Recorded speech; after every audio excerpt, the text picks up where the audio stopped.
over 5 years ago, Pastor Mark and I found out that we were being graduated to the status of grandparents. And of course, there was the initial excitement. We were thrilled. We had not had a baby in the family for quite some time. So I was elated. I could not wait.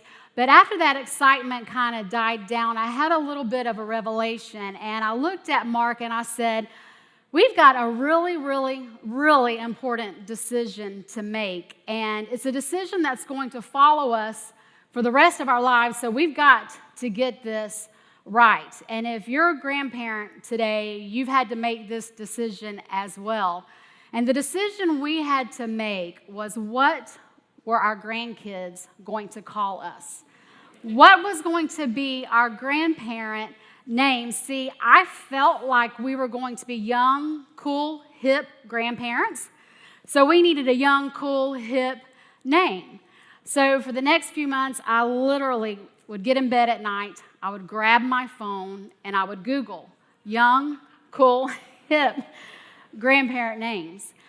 Night after night after night. I discovered two things in my process. Number one, there are no young, cool, hip grandparent names. And the second thing I discovered is I wasn't quite as young as I thought, because I realized I had given birth to a generation who was giving birth to a generation. So I wasn't quite as young as I thought. So we landed on, because we could not find those names, we landed on Grandma and Grandpa. That was going to be our names. So as Colton grew and he was able to speak, I would get in his face and I would say, Colton, look at me. Say Grandma, because I was going to teach him how to say it. And he'd say, Moo Ma. I'd say, no, Grandma. I'm Grandma. Moo Ma. Okay, let's try Grandpa. Grandpa. And that came out Poo Pa. No, Colton, Grandpa. And he said, Poo Pa. So, ladies and gentlemen, our young, cool, hip grandparent names, I kid you not, are Moo Ma and Poo Pa. That is what Colton calls us. And one of the things that I love about these names is that Colton gave them to us. Colton is the one who named us. And if you could give God a name today, what would you call God? What would you name God? God has many names in the Bible, and every time you see a new name in the Bible, he's uncovering another layer of his character, of who he is. You see names like El Shaddai, God Almighty. Names like Jehovah, the self-existent one. Jehovah Jireh, the Lord, our provider. Jehovah Rapha, the Lord, our healer. And Jehovah Shalom, the Lord, our peace. And on throughout the Bible, God just reveals his name. He reveals his character and who he is to us. But there's only one time in Scripture where somebody, a human, gave a name back to God, and it was a mother named Hagar. And we're going to look at her story today, and you might not be familiar with Hagar. She's only in a couple of chapters in the New Testament, but I want to give a little bit of background before we jump into her story. Scholars say that at the time of our reading, she was probably around the age of 13, so she was young. She was a foreigner. She was powerless because she was a slave, and you really couldn't get much lower in society than that, to be a foreigner, to be a slave, and to be a woman. She was the slave girl of Sarah. You probably have heard of Sarah, who is the wife of Abraham, and God has told Abraham that he's going to be the father of a great nation, that he's going to have a son. And years have passed, and Sarah has not conceived. So she decides to jump in, take matters in her own hands, and she gives Hagar, her slave, to Abraham so that he can have children through her. And that was a custom back in those days. But that was not God's planned. And so that's where we're picking up the story today in Genesis chapter 16. It says, "Now Sarah, Abraham's wife, had bore him no children, but she had an Egyptian slave named Hagar. And she said to Abraham, 'The Lord has kept me from having children. Go sleep with my slave, and perhaps I can build a family through her.' Abraham agreed to what Sarah said, and after Abraham had been living in Canaan for 10 years, Sarah, his wife, took the Egyptian slave Hagar and gave her to her husband to be his wife.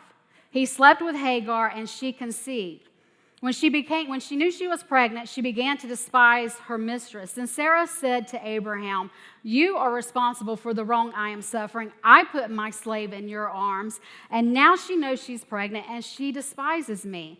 May the Lord judge between you and me.' 'Your slave is in your hands,' Abraham said. 'Do with her whatever you think best.' Then Sarah mistreated Hagar. One of the translations says that she mistreated her harshly, so she fled from her. The angel of the Lord found Hagar near a spring in the desert. It was a spring that was beside the road to Shur. And he said to Hagar, 'Hagar, slave of Sarah, where have you come from, and where are you going?' 'I'm running away from my mistress,' Sarah answered. Then the angel of the Lord told her, 'Go back to your mistress and submit to her.' The angel added, 'I will increase your descendants so much that they will be too numerous to count.' The angel of the Lord also said to her, 'You are now pregnant, and you will give birth to a son. You shall name him Ishmael, for the Lord has heard of your misery. He will be a wild donkey of a man, and his hand will be against everyone, and everyone's hand against him, and he will live in hostility towards all his brothers.' So she gave the name to the Lord who spoke to her, El Roi, Hebrew for, 'You are the God who sees me.' For she said, 'I have now seen the one who sees me.' So Hagar bore Abraham a son, and Abraham gave the name Ishmael to the son she had born. Abraham was 86 years old when Hagar bore him Ishmael." I want us to look at 3 things from this encounter that Hagar has with this angel of the Lord. 3 things that can apply to our lives as well.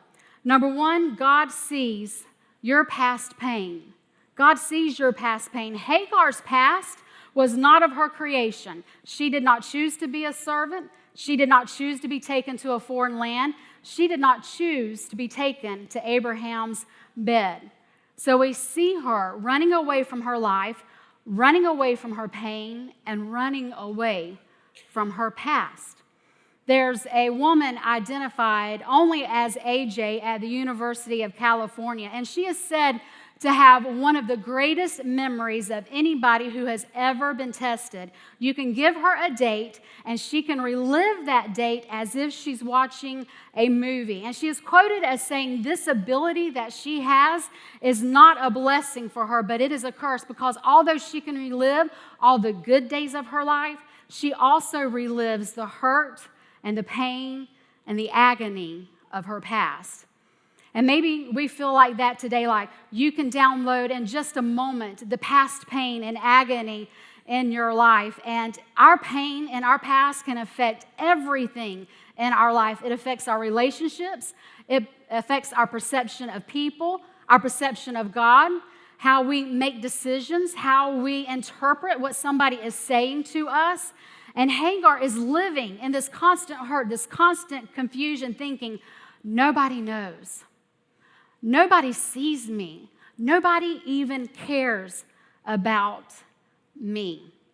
In Genesis 16, Hagar has this encounter with God, and she gives God the name El Roi. You are the God who sees me. And in naming God, this seemingly worthless slave, someone others have overlooked, a foreigner, reminds us of this truth, that no matter what the circumstances of our past may be, no matter what it looks like, God is a God that is present, God is a God that is watching, and God is a God that cares for us. And maybe your pain today of your past is of your creation. Every single one of us sitting in this room has something in our past that we would not want broadcast for the world to see. And Hagar did not choose this situation she was in, but Sarah did. Sarah did choose it. Sarah, Abraham's wife, got ahead of God in this situation because in the chapter before, God sits Abraham down. He tells him and makes a covenant. You're going to be the father of a great nation. You're going to have a son. And years pass, Sarah hasn't conceived, and she thought she would never conceive. So she gets ahead of God, and she gives Hagar to Abraham. But Hagar and Abraham's son Ishmael was not the son of the promise, which caused a big problem.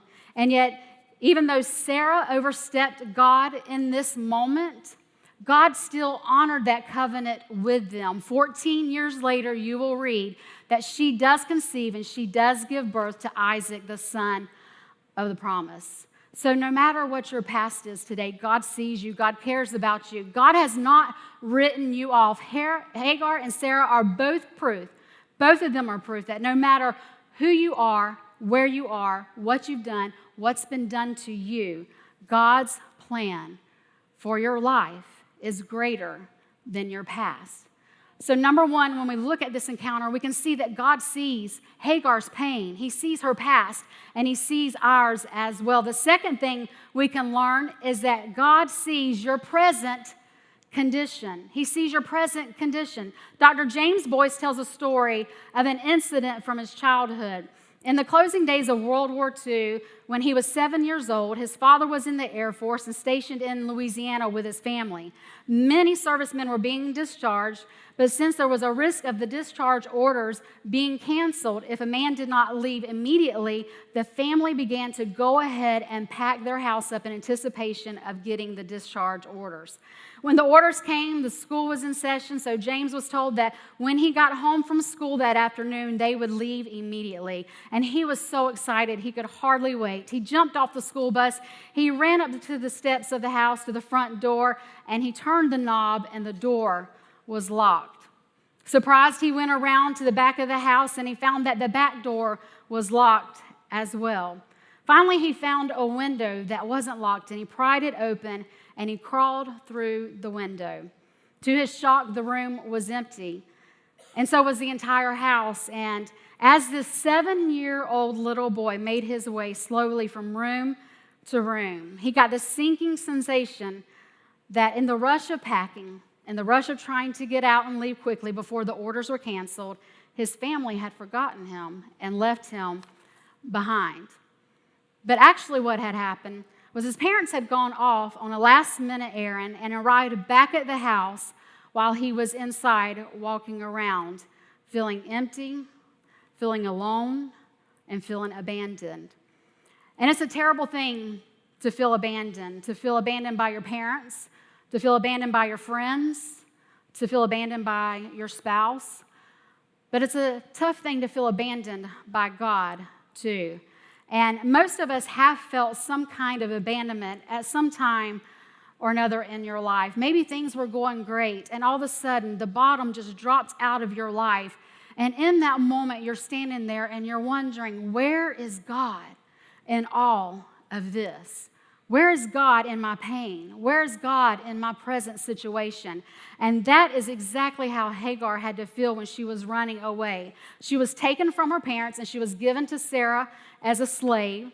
She was living in a land she wasn't familiar with people speaking a language she did not even know, the loneliness she had to feel. And now she's fleeing from her situation. She runs into the desert, and there in her present pain and in her dismay, Verse 7 says, and the angel of the Lord found her.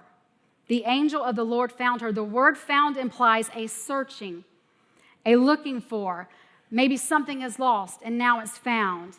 And we're talking more about being noticed or acknowledged here. It's something to say that God sees me, for God to say, I see you.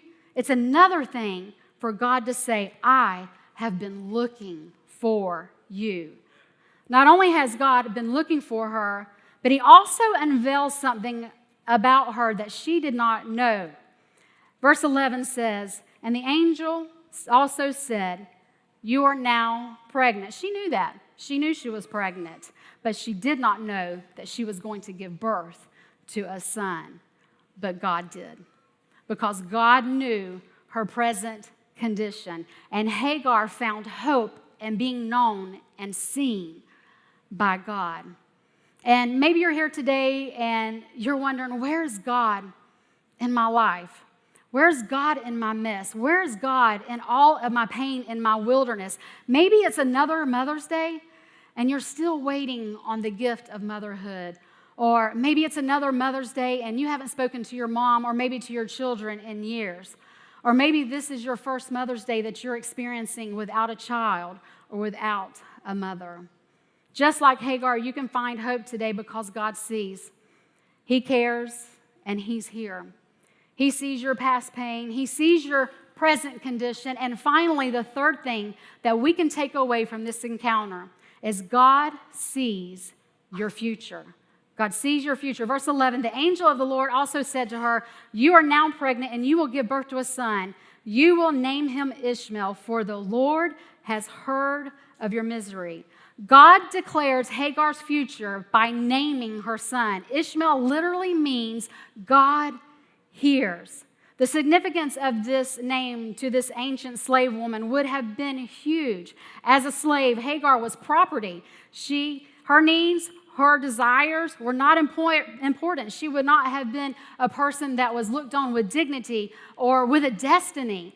But God promised her so much more than that, including that a great nation would descend from her.